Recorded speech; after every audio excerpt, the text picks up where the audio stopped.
اور یہ جو ان کے سر پہ بھوت سوار تھا انقلاب کا وہ بڑا بہترین انداز میں اترا ہے، اور اگلوں نے ایسے 14 طبق روشن کیے کہ اسحاق ڈار صاحب کہہ رہے ہیں کہ جنرل باجوہ جنرل فیض کا احتساب نواز شریف صاحب نے اللہ پہ چھوڑ دیا ہے۔ اب نواز شریف صاحب نے ایک اجلاس کیا ہے لندن کے اندر، اور میں آپ کو اس اجلاس کے اندر کی کہانی بتاتا ہوں۔ اس اجلاس کے اندر پاؤں پکڑنے کا فیصلہ کر لیا گیا۔ نواز شریف صاحب کو لگ رہا تھا کہ کام پورا ہو گیا، پاؤں پکڑ لیا، اب گلا پکڑتے ہیں۔ اگلوں نے بھی نواز شریف صاحب کا جب گلا پکڑا تو نواز شریف صاحب دوبارہ پاؤں پکڑنے پہ آ گئے ہیں۔ دوبارہ سے نون لیگ نے فیصلہ کیا ہے کہ پالش جو ہے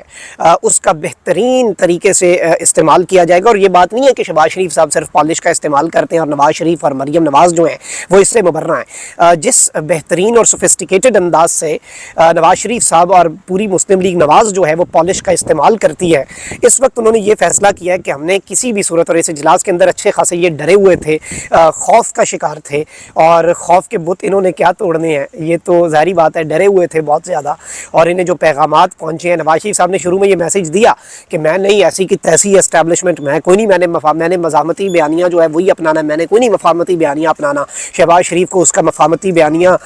جو ہے مبارک ہو، اور نون لیگ کے جتنے درباری تھے پچھلے اجلاس کے اندر وہ سارے کہہ رہے تھے نہیں میاں صاحب بہترین، میاں جدو آوے گا لگ پتہ جاوے گا، اور میاں صاحب نے بڑا بہترین فیصلہ کیا، اور یہ میاں صاحب کا بڑا ویژن ہے، اور میاں صاحب کے بالکل ٹھیک فیصلہ ہے۔ مریم نواز بھی کہہ رہی تھی میاں صاحب تن کے رکھو، لیکن پھر ظاہری بات ہے اگلوں نے بھی تن کے رکھا ہے، اور فیصلہ یہی ہوا، پھر نواز شریف صاحب نے تاریخی سرنڈر کیا ہے، اور اب یہ بھی فیصلہ ہوا ہے کہ صرف جنرل باجوہ جنرل فیض نہیں، اسٹیبلشمنٹ کے لیے کوئی مشکلات نہیں ہم نے کریٹ کرنی ہے، اسٹیبلشمنٹ مخالف بیانیہ جو ہے اسے ہم نے مکمل طور پہ اللہ حافظ کہہ دینا ہے، خیر باد کہہ دینا ہے، اور ہم نے اپنے ہاتھ میں برش اور پالش جو ہے وہ پکڑ لینی ہے، اور اس کا جتنا زیادہ استعمال ہو سکا ہم نے کرنا ہے، جتنا زیادہ استعمال۔ یہ چیز ذہن میں رکھیے گا کہ اگلوں نے پھر وہی بات ہے کہ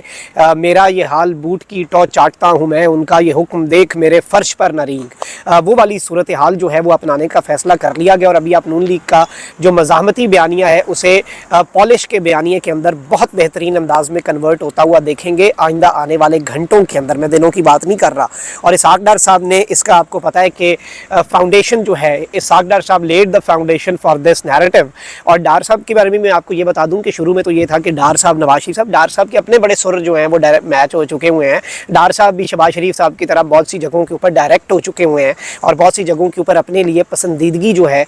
وہ کریٹ کروا چکے ہوئے ہیں۔ تو یہ بھی ایک چیز بات، اور یہ بھی ایک چیز، اور یہ بات بھی بڑی معنی خیز ہے، اور نواز شریف صاحب کو اس دفعہ ڈار صاحب جو ہیں انہوں نے بھی کہا کہ ہاتھ تھولا رکھو، اور اسی لیے ڈار صاحب نے ایز سون ایز پاسبل موقع دیکھ کے چوکا مارا اور نواز شریف صاحب کو بھی سرپرائز کر دیا۔ ابھی تو کہ بھائی ابھی تو یہ بات ہمارے ڈرائنگ روم میں ہوئی تھی، ابھی تو یہ بات ہمارے گھر میں ہوئی تھی، میٹنگ میں ہوئی تھی، اسحاق ڈار صاحب نے باہر جا کے فوری اس پر بات کر کے فوری ٹھپا لگا دیا اور کہا کہ بالکل صحیح کہہ رہے ہیں، اوکے سین ہے، بس یہی بات ہے، اللہ پہ چھوڑ دیا ہم نے معاملہ نواز شریف صاحب نے، اب وہ ملک کی خدمت پہ اپنی توجہ دیں گے۔ اس میں ہنسی بھی آتی ہے، لیکن اب جو نئی میٹنگ ہوئی ہے اس میں الٹیمیٹلی اس کے اوپر سٹیمپ لگ گئی ہے نواز شریف صاحب کو، آئندہ آنے والے دنوں میں آپ دیکھیں گے کہ وہ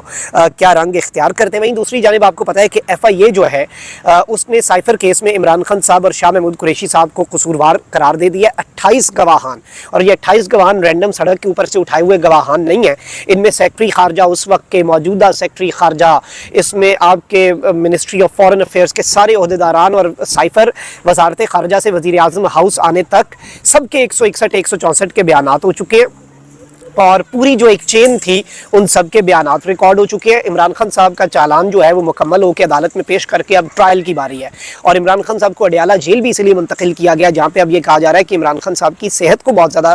خطرات لاحق ہیں، کیونکہ انہیں بالکل بند کر کے رکھ دیا گیا، اور عمران خان صاحب کو پر مشکلوں کے مزید پہاڑ توڑے جا رہے ہیں، ایک رینیوڈ ایفرٹ، کیونکہ خان نے باہر جانے سے انکار کر دیا نا، تو اب ذرا تنگ تو کرنا ہے۔ اور اڈیالہ جیل کا یہ بھی فائدہ ہوگا، سائفر کیس پر روزانہ کی بنیاد پہ اب سماعت بھی ہو سکتی ہے، جیسے جج ہمایوں دلاور صاحب نے بڑی جلدی میں سماعت کی تھی، اور خان صاحب کو اس کیس کے اندر سزا بھی ہو سکتی ہے۔ لیکن اس سے پہلے ہی پاکستان تحریک انصاف نے انصاف کے تقاضوں کو پورا کرنے کے لیے سائفر کی تحقیقات کے لیے جوڈیشل کمیشن تشکیل دینے کا مطالبہ کر دیا ہے۔ پی ٹی آئی نے سائفر کیس میں ایف آئی اے کی جانب سے جمع کروائے گئے چالان کو باضابطہ طور پر مسترد کر دیا ہے۔ ترجمان نے کہا ہے کہ چیئرمین پی ٹی آئی اور شاہ محمود قریشی کے خلاف جمع کروایا گیا چالان سائفر کے جعلی اور بوگس مقدمے کی طرح بے معنی ہے۔ ترجمان نے کہا کہ یہ حقیقت ہے کہ سائفر اپنی اصلی حالت میں آج بھی دفتر خارجہ میڈیا میں موجود ہے، اس کی موجودگی سابق وزیر اعظم پر لگائے گئے الزامات کو بے بنیاد کرتی ہے۔ پی ٹی آئی نے کہا کہ سائفر کو وفاقی کابینہ نے اپنے اختیارات کے تحت ڈی کلاسیفائی کیا، آفیشل سیکرٹ ایکٹ کو لاگو نہیں کیا جا سکتا کیونکہ یہ مقدمہ اپنی موت آپ مر جانا ہے۔ ترجمان نے کہا کہ چیئرمین پی ٹی آئی نے بارہا سائفر کی آزادانہ اور غیر جانبدارانہ تحقیقات کا مطالبہ کیا، چیف جسٹس پاکستان اور صدر مملکت کو خطوط بھی ارسال کیے، لیکن کوئی پیش رفت نہ ہو سکی۔ لہٰذا انصاف کے تقاضوں کو پورا کرنے کے لیے سائفر کیس کے اندر ایک جوڈیشل کمیشن قائم کیا جائے۔ خیال رہے کہ سائفر کیس کے اندر اب عمران خان صاحب جو ہیں انہیں حتمی فیصلہ یہ ہو چکا ہے کہ پھنسانا ہے، عمران خان صاحب کو ٹف ٹائم دینا ہے، عمران خان صاحب کے لیے مشکلات میں اضافہ کرنا ہے، عمران خان صاحب کو اس کیس کے اندر جو ٹاپ لیول پہ فیصلہ ہوا ہے کہ اب باہر نہیں آنے دینا، اور ابھی تو اور بہت سے کیسز ہیں، 3000 صفحات کا تو چالان صرف 9 مئی کے واقعات کا ہے، اور اس کے اندر بھی عمران خان صاحب کو اصل قصوروار اور ماسٹر مائنڈ جو ہے وہ قرار دیا گیا ہے۔ سو آئی پرسنلی تھنک کہ یہ معاملہ جو ہے یہ اتنا سادہ، اتنا آسان نہیں ہے، اور اس کے اندر اب بہت سی امپلیکیشنز ہوں گی۔ پاکستان تحریک انصاف یہ معاملہ ایک مرتبہ پھر جوڈیشل کمیشن عدالتوں کے اوپر لے کے جا رہی ہے۔ Chief justice of Pakistan justice قاضی فائز عیسیٰ کا بہت بڑا امتحان ہے، اور ویسے بھی یہ وہ ہفتہ جو اگلا شروع ہو رہا ہے اس کے اندر پرویز الہی کا کیس سپریم کورٹ میں لگ گیا ہے۔ جسٹس سردار طارق مسعود، جسٹس منصور علی شاہ اور جسٹس نصرت ہلالی صاحبہ، یہ 3 لوگ سن رہے ہیں۔ 2 جج جو ہیں وہ جسٹس قاضی فائز عیسیٰ صاحب کے ہم خیال سمجھے جاتے ہیں۔ ادھر سے بھی ڈائریکشن کی وضاحت ہو جائے گی۔ فیض آباد دھرنے کی عمل درآمد رپورٹ اب ادارے کیا پیش کرتے ہیں، اداروں کی ڈائریکشن واضح ہو جائے گی کہ ادارے اس میں کیا کرنا چاہ رہے ہیں، کتنا کیا قاضی صاحب کے ساتھ کنفرنٹیشن کی طرف چیزیں جائیں گی، یا آبویسلی آپ کو پتہ ہے کہ معاملات افہام و تفہیم سے حل کیے جائیں گے۔ یہ سب کچھ جو ہے یہ آئندہ آنے والے ہفتوں کے اندر ہونا ہے، اور اس سب کے اندر قاضی صاحب کا جو رول ہے وہ بہت زیادہ امپورٹنٹ ہو جاتا ہے۔ روزانہ کی بنیاد پہ پی ٹی آئی جو ہے وہ قاضی صاحب کے لیے امتحان جو ہے جس میں وہ سرخرو بھی ہو کے ملک کی تاریخ میں اپنا نام بھی درج کروا سکتے ہیں، وہ امتحان پی ٹی آئی ان کے سامنے رکھ رہی ہے۔ کل پی ٹی آئی نے کہا کہ جو آپ کے سامنے پی ٹی آئی کی اور سپریم کورٹ بار کی درخواستیں ہیں قاضی صاحب، یہ آپ کا فرض ہے، یہ آپ کا استحقاق نہیں، فرض ہے کہ آپ آئین کے اوپر عمل درآمد کروائیں اور انہیں آپ ٹیک اپ کریں ان درخواستوں کو۔ اور آج سائفر کیس کے اندر جوڈیشل کمیشن کا باضابطہ طور پہ مطالبہ کر کے بھی عمران خان صاحب نے یہی موو کھیلا ہے، اور سائفر کیس اس مطالبے سے اپنی موت آپ مر جاتا ہے۔ اور یہ جو پی ٹی آئی کی سٹیٹمنٹ ہے، I think this is enough, this is self explanatory, اور اسی میں سب کچھ پنہا ہے۔ کامنٹ سیکشن میں رائے کا اظہار ضرور کریں، اپنا بہت خیال رکھیں۔ اللہ نگہبان، پاکستان زندہ باد۔